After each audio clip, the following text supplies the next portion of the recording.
차관님 안녕하십니까? 이데일리 초대석의 유재입니다. 최근 세계 곳곳이 지구온난화에 따른 집중호우와 폭염 등 이상기후로 몸살을 앓고 있습니다. 이 같은 지구온난화와 자원의 고갈, 환경오염 등이 인류의 생존을 위협하면서 이제는 그린 경쟁력이 국가의 경쟁력을 좌우하는 시대가 됐습니다. 최근 발표됐던 한국판 뉴딜 정책의 핵심 축이 그린과 디지털인 것도 이 같은 이유 때문일 텐데요. 오늘은 그린 뉴딜 정책의 최전선에 있는 환경부의 홍정기 차관 모시고 다양한 이야기 들어보겠습니다.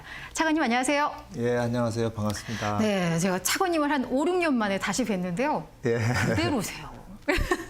이 환경 문제를 늘 생각하시면서 지내시면 젊음을 유지하실 수 있지 않을까 생각이 드는데요. 감사합니다. 예, 저는 지금 말씀드렸지만 얼마 전에 한국판 뉴딜 종합 대책이 발표가 됐습니다. 이 중에 이제 10대 핵심 과제 중에 그린 에너지, 그린 리모델링, 친환경 미래 모빌리티 이게 이제 그린 정책으로 꼽히는데요. 이 그린 뉴딜 정책의 어떤 기대 효과 좀 어떤 거라고 볼 수 있을까요?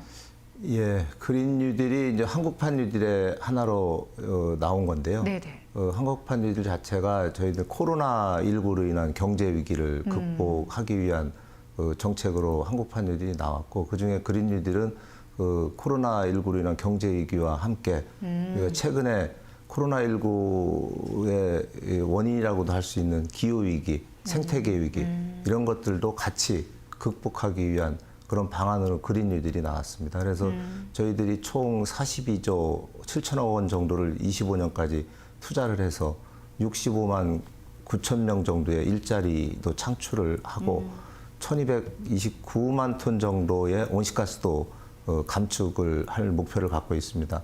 1229만 톤은 25년에 저희들이 감축해야 될 온실가스의 한 20%를 차지하는 양이 되겠습니다. 이처럼 경제 위기도 극복을 하고 또 기후변화, 기후위기에 대응하는 그런 정책 수단이라고 할 수 있습니다. 그러니까 말씀대로 하면 일자리도 만들고 환경 문제도 해결해서 매우 좋은 건데 일각에서는 이 그린 뉴딜 정책의 어떤 방향성이라던가 비전이 좀 불명확하다라는 비난들도 좀 지적들도 많던데요. 이에 대해서는 어떻게 보세요? 예, 한국판 뉴딜은 아시는 것처럼 2025년 짧게는 길게는 25년까지의 어떤 재정 투자 계획을 중심으로 해서 수립이 된 그 계획이라고 할 수 있습니다. 그러다 보니까 저희들 그린 뉴딜의 경우에도 이 탄소 중립 사회를 지향하는 그런 비전을 세우고 있긴 하지만 비판하시는 것처럼 구체적으로 온실가스 감축 목표라든지 이런 것들이 제시가 안 되고 있다는 그런 지적들이 있습니다. 그런 부분들은 이미 이 정부에서 수립한 2030년까지의 온실가스 감축 목표, 또 재생에너지 목표 이런 것들을 이행하는 수단으로서 그린 뉴딜을 활용하면서 저희 정부에서는 이 그린 뉴딜이 여기에서 끝나는 것이 아니고 앞으로 계속 진화 발전하는 과정에서 그런 부분들은 좀 더 강화되고 구체화될 수 있을 것이라고 봅니다. 특히 그런 측면에서 금년 말까지 2050년까지 우리나라가 저탄소를 어떻게 이행할 것이냐 그런 이행 전략을 연말까지 국민 의견 수렴을 통해서 만들기로 돼 있고 세부적으로. 예, 그렇습니다. 그런 과정에서 이런 것들이 보완 발전돼 나갈 수 있을 것이라고 봅니다. 예. 그리고 제가 앞서 말씀드리면서 10대 대표 과제 중에 이제 3가지를 그게 이제 그린 뉴딜 정책이다라고 말씀드렸는데 이 중에서 시장에서는 친환경 미래 모빌리티 이 부분에 관심들이 좀 많으신 것 같아요. 특히 주식 투자하시는 분들은 그 미래차에 대해서 관심들이 되게 많으신데 이게 구체적으로 어떤 사업인지 그리고 이미 미래차에 대한 보급 정책이 이미 시행이 되고 있잖아요. 이게 어떤 차이가 있는 건지가 좀 궁금하거든요. 저희들이 2025년까지 수소차는 113만 대, 아니 전기차의 경우는 113만 대, 그리고 수소차는 20만 대를 보급을 목표로 하고 있습니다. 단기적으로는 22년이 되면 이런 미래차를 구매하는 비율이 10%를 넘어서게 됩니다. 그 의미는 우리나라 국민들이 차를 새로 살 때 10대 중에 1대 이상은 전기차나 수소차, 미래차를 사게 된다는 의미가 됩니다. 그것은 이제 본격적으로 미래차가 대중화 시대가 된다. 그런 의미가 돼서 저희는 22년부터는 미래차가 대중화될 수 있는 그런 인프라 구축이라든가. 그렇습니다. 그러기 위해서는 이 자동차 회사들은 전기차를 더 많이 공급할 수 있도록 정부에서 여러 가지 인센티브 정책을 추진하고 또 소비자들은 이 미래차들을 더 편리하고 쉽게 구매하고 사용할 수 있도록 어떤 충전망 구축이라든지 또 보조금 정책을 또 연장해 준다든지 그런 다양한 정책들을 통해서 이런 것들을 촉진하려고 하고요. 특히 전국 고속도로에도 이런 예. 충전망들을 촘촘하게 깔아서 국민들이 여행을 하시면서 어디서든지 편리하게 이런 그 충전을 할 수 있는 그런 기반들 구축이 중요합니다. 근데 차관님께서 지금 2025년까지 이제 미래차를 133만 대 보급이 이제 목표다라고 얘기를 하셨는데 제가 이제 뭐 관련해서 자료 나온 것들을 보면 2019년 기준으로 국내 등록된 차량이 뭐 2,350만 대, 이 중에 하이브리드 차가 뭐 60만 대 이 수준이거든요. 예. 근데 5년 안에 이러한 뭐 전기차와 수소차를 뭐 133만 대까지 보급할 수 있을까? 이게 과연 목표를 실현할 수 있을까에 대한 의문은 좀 들거든요. 예. 그래서 저희들이 획기적으로 앞으로는 하이브리드 차라든지 LPG 차 이런 것들은 친환경 차에서 제외를 하고 주로 전기차나 수소차만을 중심으로 이제 공급망을 늘리고요. 예. 또 자동차 회사들도 저공해차 보급 목표라는 게 있습니다. 그 보급 목표들을 대폭 상향을 하고 그래서 그런 것들을 제대로 이행하지 못했을 경우에는 여러 가지 뭐 제재 수단도 따르지만 또 그런 것을 잘 이행했을 때는 인센티브 제도도 도입을 해서 공급 측면에서 그런 것들을 획기적으로 속도를 이제 해나갈 수 가속할 있도록. 수 있는 예. 그런 정책제를 좀 쓰시겠다라고 하셨는데 그리고 이 그린 뉴딜 사업 중에서 또 자연 친화적, 뭐 에너지 효율적 도시 조성 이 사업도 포함이 되어 있잖아요. 근데 이런 도시 조성 사업이 왜 이 정책에 포함되는 걸까 예. 궁금증이 있는데요. 어떤 이유가 있나요? 잘 아시는 것처럼 우리나라는 이미 도시화율이 90% 예. 이르고 있고 대부분의 국민들이 도시에 거주하고 있습니다. 그래서 이 대부분의 환경 문제도 도시에서 일어나고 있고 또 온실가스 감축이라든가 생태계 회복 측면에서도 도시에서의 환경 문제를 어떻게 해결하는가가 중요합니다.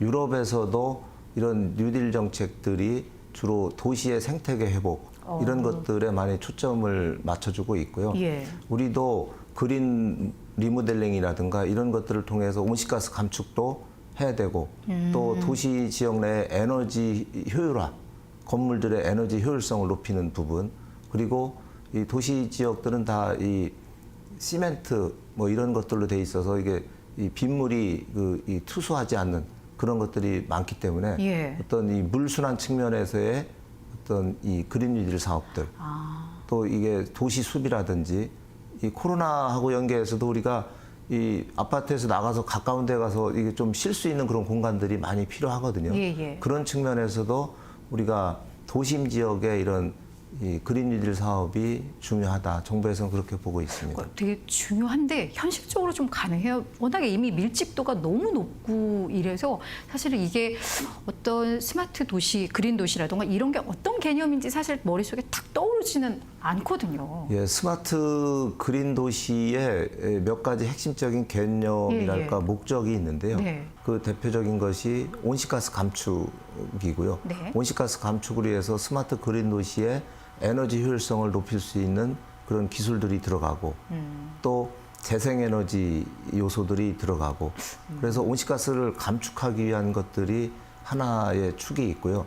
두 번째는 이 얼마나 물 순환을 잘 할 수 있느냐 그런 거를 통해서 예를 들어서 도시 침수 문제라든지 이런 기후 변화 문제에도 대응할 수 있는 그런 도시 구조로 만드는 문제 또 옥상 녹화라든가 뭐 이런 것들도 중요한 요소들 중에 하나가 되고요. 그리고 또 이 도시 내에 여러 가지 생태계를 회복할 수 있는 어떤 이 생태축을 좀 마련해주고 그런 거를 통해서 도시민들도 더 이게 휴식할 수 있는 공간도 만들고 그런 것들을 통해서 도시 열섬 문제도 해결하고 그런 다양한 요소들이 지방자치단체의 어떤 여건이나 특성에 맞게 그런 사업들을 발굴하도록 저희들이 중앙정부에서는 컨설팅을 하고 그래서 지자체가 중심이 돼서 그런 사업들을 발굴하고 만들면 거기에 대해서 중앙정부는 지원해주고 컨설팅해주는 그런 역할로 이런 스마트 그린 도시를 추진할 계획입니다. 예, 사실 저는 아직까지도 이게 어떤 개념인지 조금 헷갈리기는 하지만 예. 이게 단계적으로 뭐 우리 창문에 보면 이제 태양광 다 설치된 예. 집들도 많고 뭐 요즘 뭐 도심에다가 공원을 만들고 예. 이런 것들도 다 예. 포함된다라고 그렇습니다. 이해를 하면 되는데 예. 예. 그럼 앞으로 저희들은 더 살기 좋은 예. 환경적인 뭐 이런 도시가 만들어지겠구나 예. 이런 기대를 좀 갖고 있으면 예. 예. 될 것 같습니다. 예. 네. 아 그리고 이제 또 하나 이슈는 좀 가슴 아픈 이슈일 것 같은데 예. 우리 환경부와 지자체가 그동안 수돗물의 우수성과 안전성을 예. 계속 홍보하고 이 음용 문화를 좀 만들기 위해서 정말 애를 많이 썼는데 유충이 나오면서 이제 신뢰를 많이 잃었어요. 예. 그래서 이에 대한 이제 계속 이제는 안전하다, 뭐 원인은 뭐 때문이었다, 뭐 이렇게 계속 발표는 됐지만 그래도 여전히 우려하시는 분들을 위해서 이 재발 방지 대책이라던가 뭐 이런 부분들을 지금 어떻게 세우고 계시는지 좀 말씀을 해주셔야 될 것 같아요. 예, 국민들께서 수돗물 유충 문제로 인해서 어떤 많은 걱정을 하시고 네. 불편을 끼쳐드린 점에 대해서는 환경부로서도 상당히 죄송하다는 말씀을 드리고요. 그래도 다행인 것은 이번에 수돗물 유충 문제가 전국적으로 확산이 되긴 했지만 실제 수돗물 공급 과정에서 수돗물 유충이 발견된 것은 인천을 제외하고는 다행히 없었다는 말씀을 드립니다. 그리고 예. 저희들이 인천의 경우에 저희들 민간 합동 그 정밀 조사단을 구성을 해서 현재 전문가들이 조사를 실시하고 있고 일부 중간 결과를 발표를 한 적도 있었는데요. 예.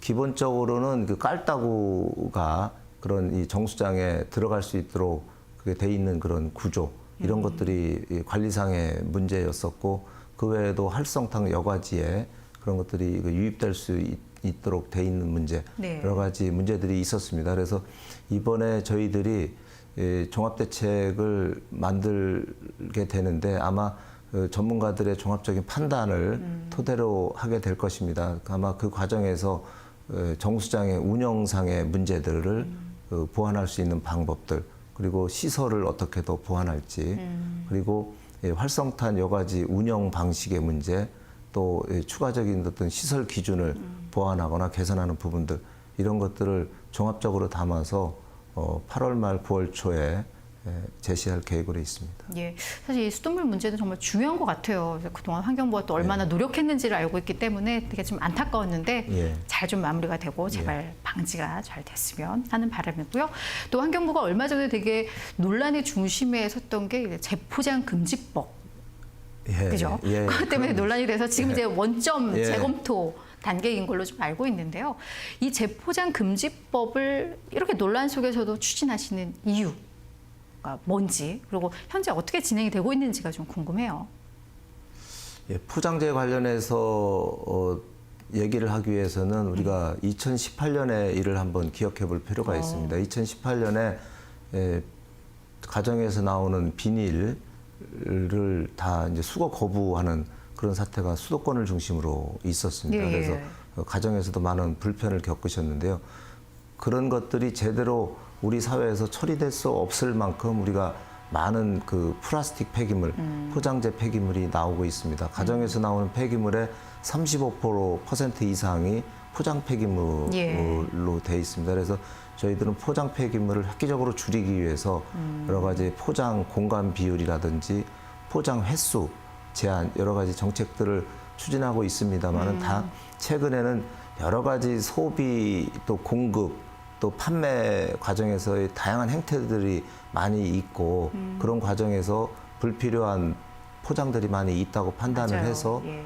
재포장의 경우에 어떤 최소한의 수준으로라도 우리가 규제하고 또 국민들이 그 과정에서 동참해서 그런 거를 통해서 포장 폐기물을 줄이는 것이 국가적으로도 국민을 위해서도 유익하다고 생각을 해서 추진을 하게 됐습니다. 근데 저는 이제 제 생각은 그 인식 개선이 되게 중요한 것 같아요. 왜냐하면 사실 그냥 간단하게 그 내용물만 이렇게 선물로 주는 것과 예. 멋지게 포장이 되어 있는 걸 받을 때 그 사람들의 그 마음이 좀 달라지잖아요. 그 포장을 해줘야 예. 뭔가 정성이 예, 있는 거. 그렇습니다. 그러니까 이런 이미지를 바꾸는 작업이 좀 돼야 될 것 같다는 예. 생각?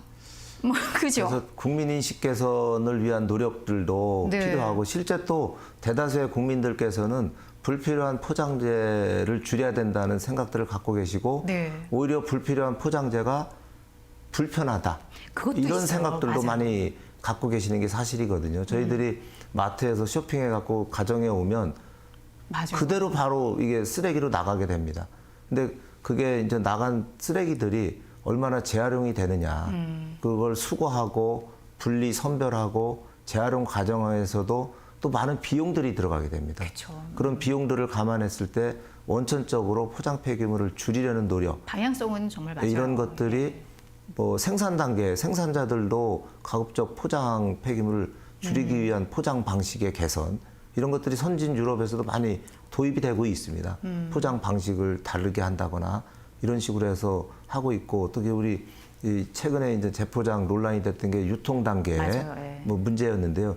저희들은 전역을 뭐 할인하는 거를 막겠다 이런 그쵸. 것은 아니었고요. 환경부의 업무도 아닌 네. 거고 그거는. 네, 그거는 네. 저희의 정책 목표하고는 전혀 관계없고, 다만 저희들은 그런 판매하고 하는 과정에서 어떻게 하면 포장재를 덜 나오게 할 것이냐, 거기에 대한 것이었고, 근데 이번에 이제 그게 할인 판매를 규제하는 것으로 이게 논란이 확산되다 보니까 저희들이 국민의 어떤 수용성, 국민에 대한 이해를 좀 더 구하고, 또 생산자, 소비자, 유통업계의 의견들을 충분히 더 들어서 네. 연말까지 좀 시행을 해보겠다. 뭐 이런 차원에서 지금 관련 업계나 이런 의견들을 다양하게 듣고 있는 상태입니다.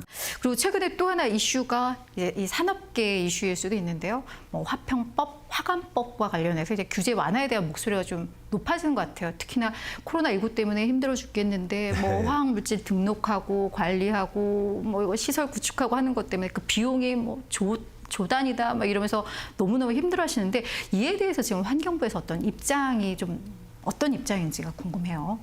예, 잘 아시는 것처럼 우리가 이제 여러 가지 가치가 있겠습니다만은 국민의 생명과 안전을 우선적으로 생각해야 되는 것이 저희 정부의 정책 목표이기도 합니다.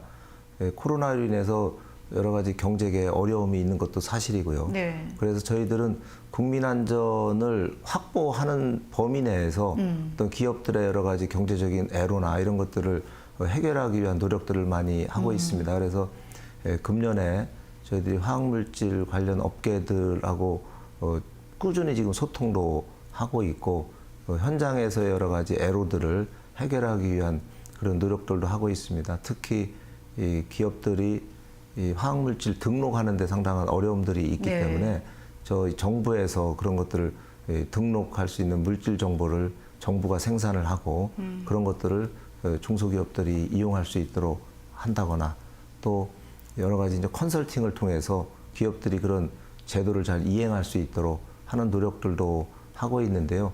그럼에도 불구하고 기업에서는 뭐 이 현실적인 어려움들도 많이 네. 토로하고 있는 것도 사실입니다. 그래서 이 국민 안전을 확보할 수 있는 범위 내에서 어떤 실질적인 어떤 그런 뭐 절차상의 어려움들이나 이런 것들은 환경부도 해소하려는 노력들을 많이 하고 있고요.